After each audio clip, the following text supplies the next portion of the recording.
Ladies and gentlemen, I have always opined on this platform that in politics, nothing happens out of mere coincidence, and that everything in politics is normally well planned, well scripted, and executed to achieve a specific political objective. Nothing in politics just happens for the sake of it.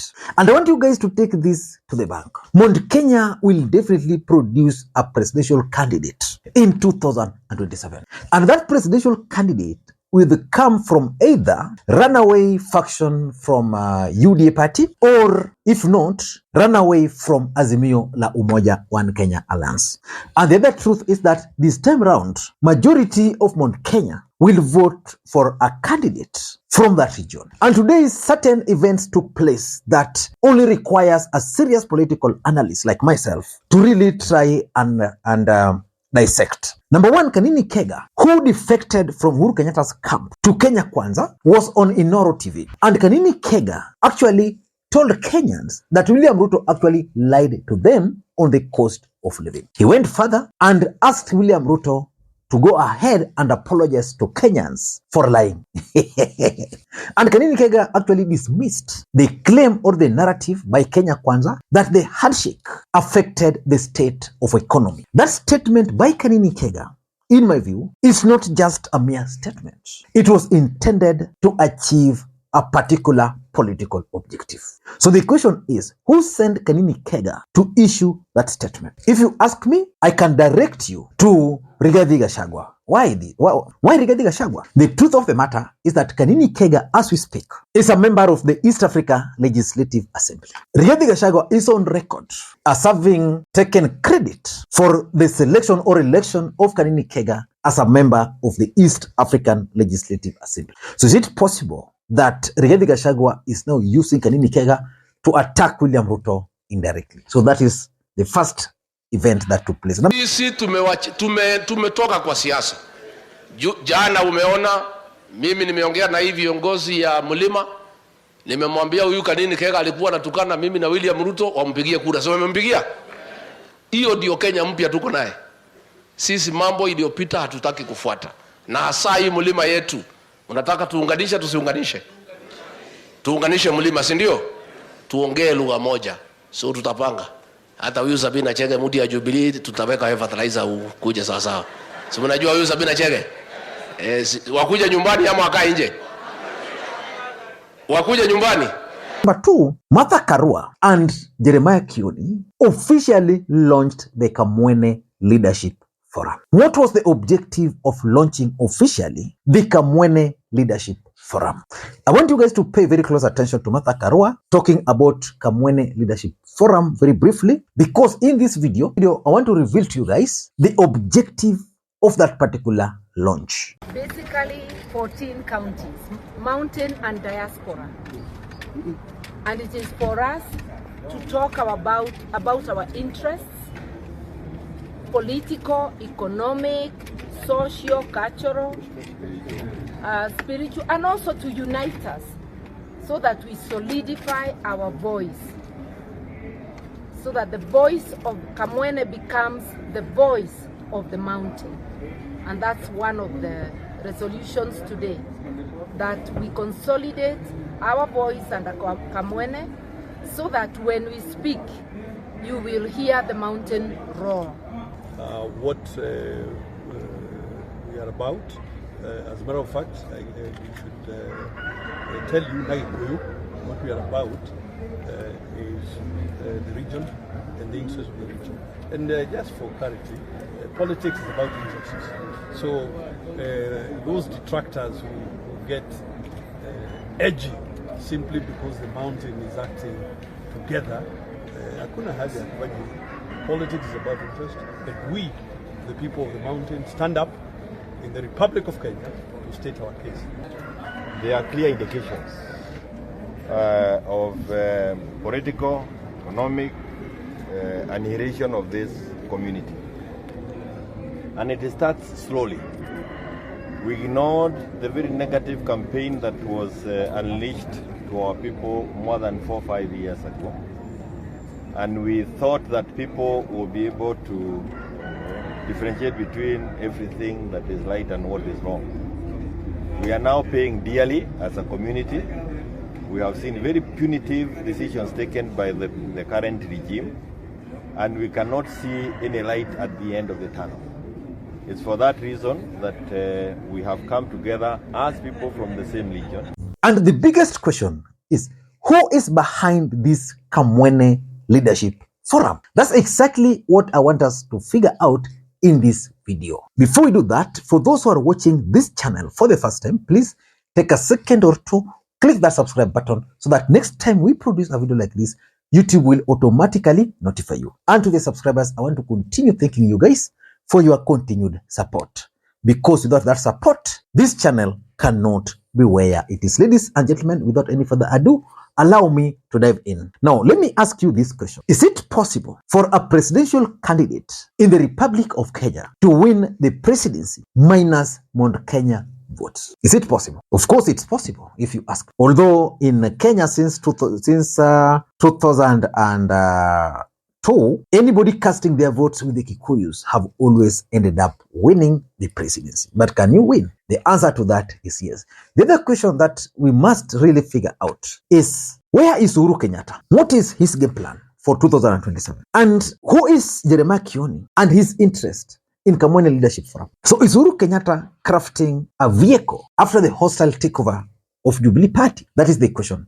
Because Karua and the group are very clear that they want to champion for the interest of Mount Kenya. Go back the other side. Who is championing for the rights and the interests of Mount Kenya?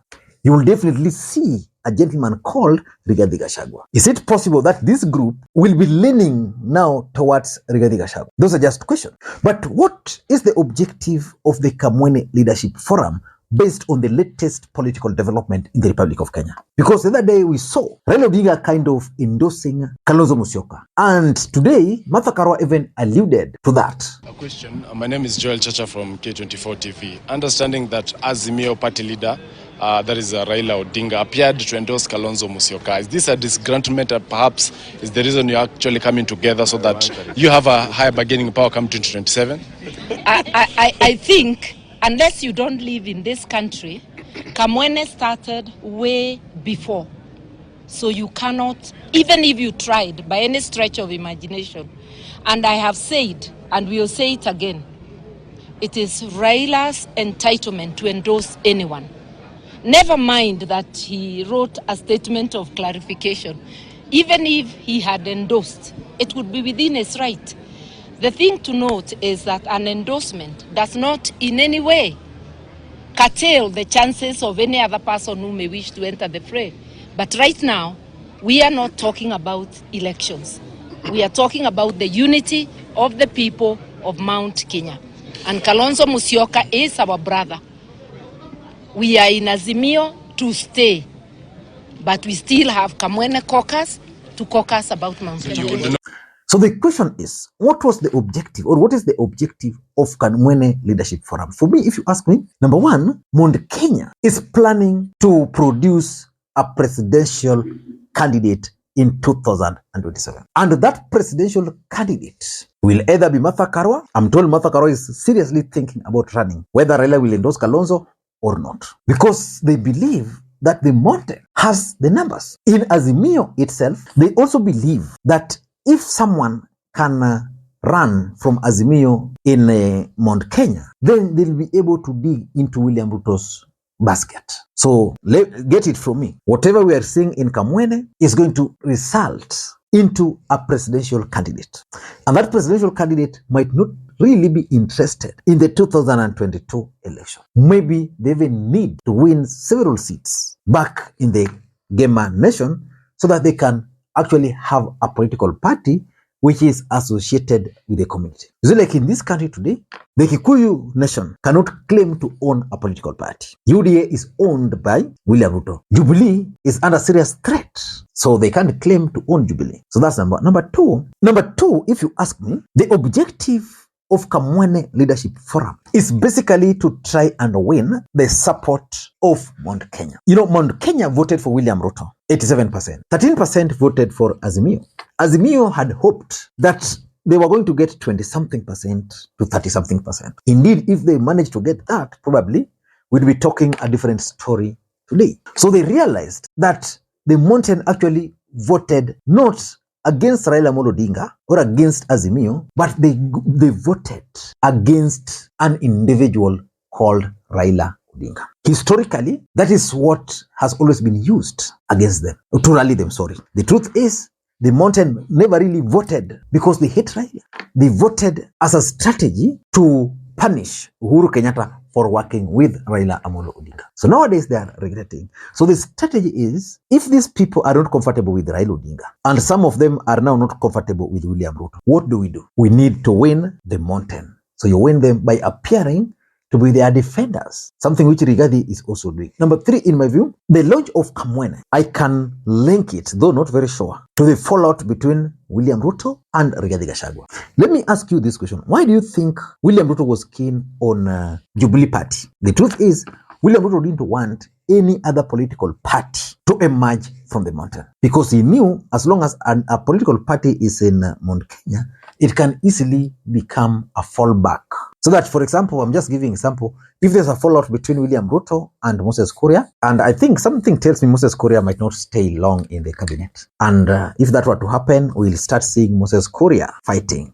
So I was saying, is it possible that Rigathi Gachagua is behind strategically this move to have a vehicle ready in case there's a fallout in Kenya Kwanza? Is it possible that even people like Moses Kuria could be doing the same, strategically positioning themselves in case of a fallout in Kenya? In Kenya Kwanza, because the fallout in Kenya Kwanza is definitely going to happen. It might not happen today, but it's definitely going to happen. So it could be Rigathi Gachagua, William Ruto fallout. Number 4, which is also very important if you ask, is that Azimio believes very strongly that for them to win in 2027, they must win or eat into William Ruto's voting bloc in Mount Kenya. As we speak, the mountain is actually restive. They're not comfortable with Kenya Kwanza as we speak.